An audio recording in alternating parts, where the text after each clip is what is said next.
Welcome to the Biblical Homeschooling Podcast, where you'll hear real stories from homeschool families and biblical encouragement for everyday homeschooling. I'm your host, Raquel Work. What are some of the things that maybe you learned from me, some specific things about curriculum or philosophy other than, integrating the idea that you can integrate biblical principles into your subjects? Like, is there anything that stands out as far as, things that I've taught you? You were one of my very first supporters when I came out with my very first online course, which I completely was over ambitious with that. But, I put it together and I was like, wow, I really need to improve this. And so I have several courses since then, but maybe if there's something that you remember that still sticks with you today. Like we were talking about, I'm not from America. Homeschooling wasn't something that I was familiar with. And just sitting with you and you're literally giving me step by step, okay, this is what we do in preschool, kindergarten, first grade, and then walking me through the first, couple of years. And also sharing resources with me, like, oh, this is where you go when you need an assessment. This is where you go when you need to be tested. This is, so that was really great. So those were the two, pillars of our relationship as far as homeschooling. One, incorporating faith in it, and two, just a step-by-step. This is how it goes. Yeah, that made a huge difference for me. And then I could fly on my own. I know, it's so great. I was kind of like, what? She doesn't need me anymore? But it's been so awesome. Yeah. I mean, I'm only a couple of years in, so. Yeah, I know. We have continued to visit and encourage you in that. So I think you're doing a great job. And Thank you. I mean, let me just, shout out to your oldest. He is an amazing learner, always been eager and very fast at learning.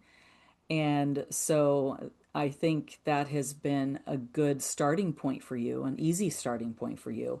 True. And it's going to be exciting to see how you begin to implement some of the things that you've already learned with your second, and then coming up with your third and maybe more. We will see how that goes. Yes. Yeah. Let's just give him praise because it has nothing to do with me. It's just, I know, right? It's like God's mercy. one of those children that they're just wake up wanting to learn, and you're like, oh, okay.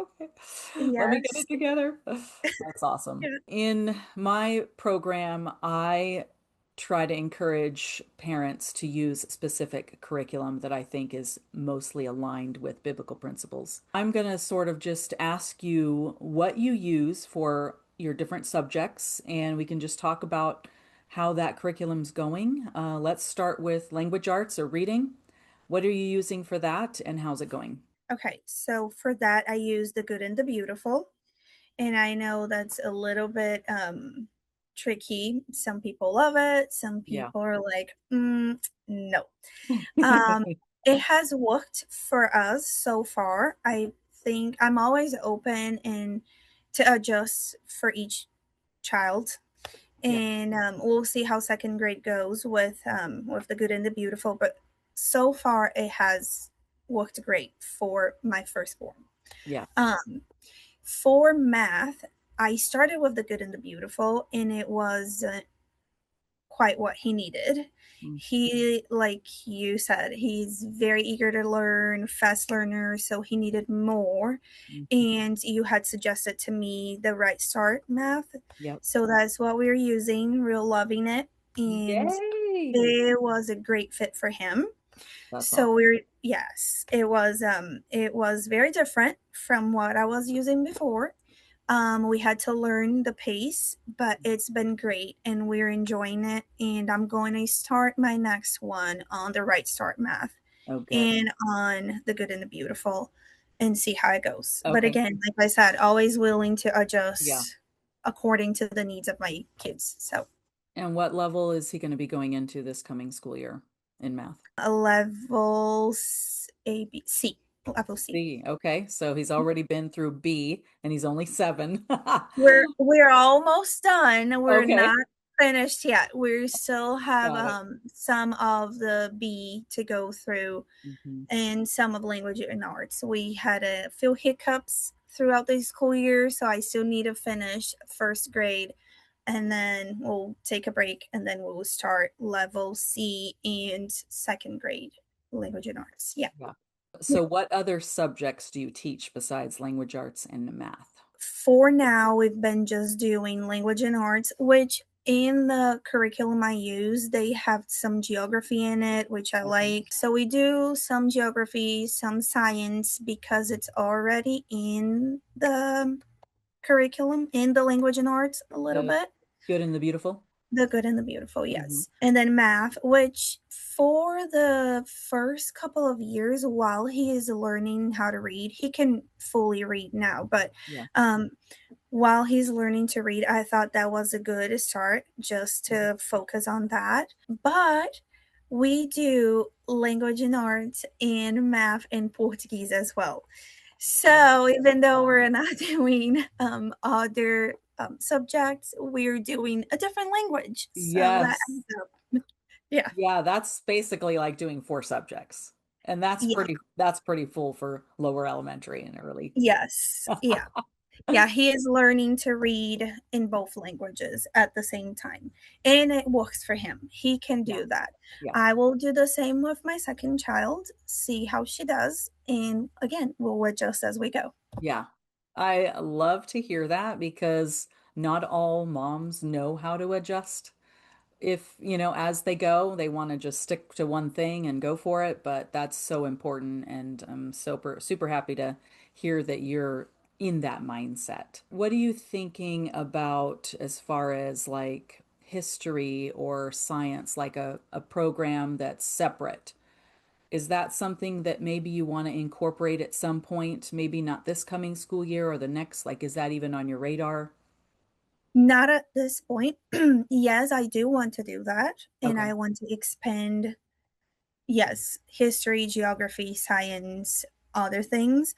I think once we nail reading Yeah. and comprehension and all of that, then we can move on to the other ones Yes. so that he can actually understand Yes. what's going on. I think for second grade, we'll just try to get that flow.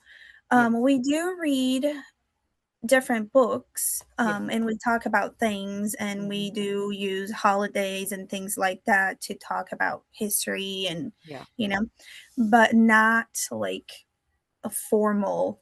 Okay. No, that's great because the history curriculum that I recommend is called The Mighty Works of God.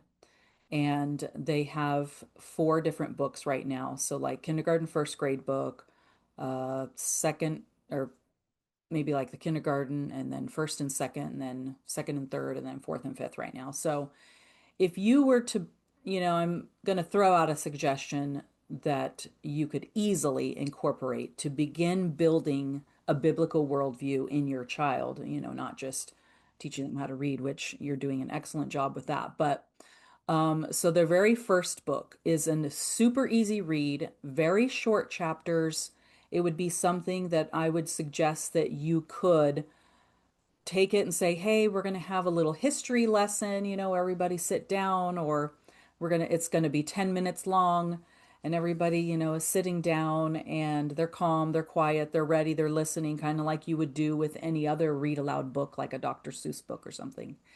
And you read, that small portion, and then you can have like a very short discussion or ask one, leading question that would help them understand what that biblical worldview of history is, because history is such an important aspect of understanding the entire world, you know, and how God has moved throughout history from the beginning of time to the present. And so if you were to get the primary book, it's a very easy read. You would just add it to any, reading aloud routine that you have, and you can do it once a week. Super easy. So maybe that's something you want to look into and add that to what you're doing already. But I think it's, a great time too, because your son especially, and maybe even your daughter are deep thinkers already. Concepts that are in this book, on a kindergarten, first grade level. They're deep thinkers and, for their age, and just little tidbits here and there throughout your whole homeschool experience is something that I would, recommend to all homeschoolers who are Christians and want that biblical worldview, because being able to reason with them at such a young age, even if it is for just a minute or two, is going to go a long way once you get older and you're going to start developing and discussing those ideas longer. So you might want to look into that. Are you able to share the link or the Yes, I'll whatever? share the link. Well, I think that's pretty much it for the questions that I have. Thank you so much. I love you. I appreciate you. You're doing a Yes. great job. Go, Luana. You're doing Thank amazing. you. Thank you so much But for joining well, me. I Okay. thank you for encouraging me and saying that I'm doing great and all of that. Because some days it doesn't feel like it. Yeah. So, like I said before, it is great to have the support in the community. And I think that's why I'm so firm or so convicted in my Yeah. purpose of homeschooling, Yeah. because I know that I have people to support me and to back me up. I know I have you, and I Yeah. know I have the community we built. So when I can't do this, I can just run to Yeah. people and they're like, nope, we can do it. So Yes. Yeah. thank you for And your support. yeah, parenting is not easy. Homeschooling is not easy all the time. And I just have to say, it doesn't matter what your weaknesses are. It doesn't matter what days you skip. It doesn't matter if you feel hopeless and like this isn't working and I don't know what is gonna work. You've tried a million different things. All those things don't matter, because it's your heart intention and it's your relationship with your children that matter. And if that's there and you are committed to that, chuck all the schedules, all the curriculum out and connect with your children. And that, my friend, is going to last, and it's going to stay with your child for the rest of their life. So that's Amen the to key. that. All right. Okay, thank you for having me. Thank you. I'll see you later. Okay, bye. Bye.